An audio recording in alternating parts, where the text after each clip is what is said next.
number 2 tip that I would give is do your research. Like I said, with those tomatoes that we got from a coworker friend of my wife's, I didn't do any research, which is a bit surprising. I think I kind of panicked because all of a sudden I had these plants that I didn't plan on for the summer, and all of a sudden they were alive and kicking, and I had to put them someplace. So yeah, like I said, I just got a large Rubbermaid container, put the plants in there with some soil, and put them in the backyard, which wasn't great. If I'd done my research, I would know what was actually needed for these plants.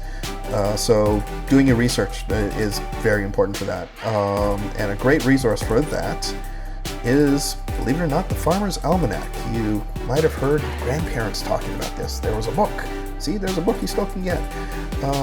But yeah, this place is great source of information. You can get stuff like the last frost dates in your area.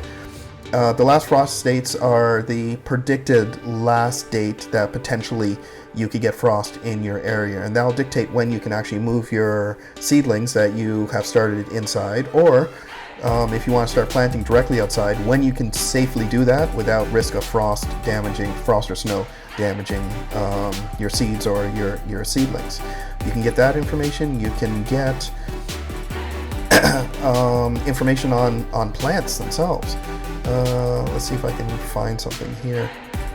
So let's click on vegetables.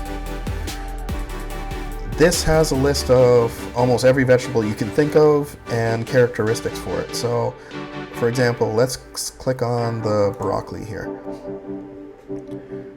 The almanac would give you everything. Information about broccoli, when to plant, how to plant, the video demos.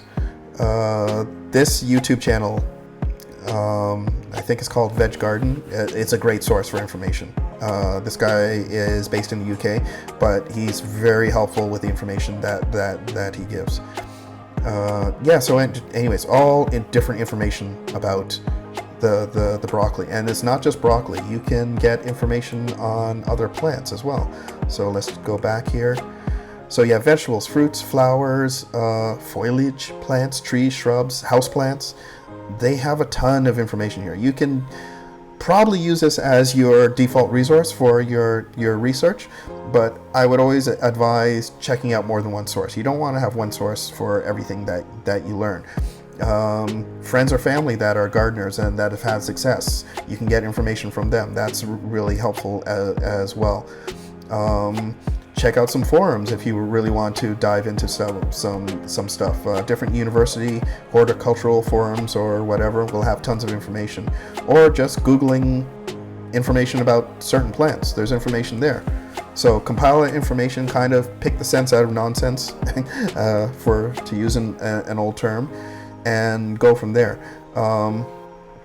Try not to get lost in a rabbit hole, because there is so much information on the internet. You can easily get lost with the amount of information that's out there.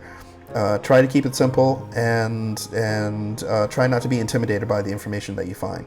But the Farmer's Almanac is a great source for information and research for your seeds and growing in general and everything like that.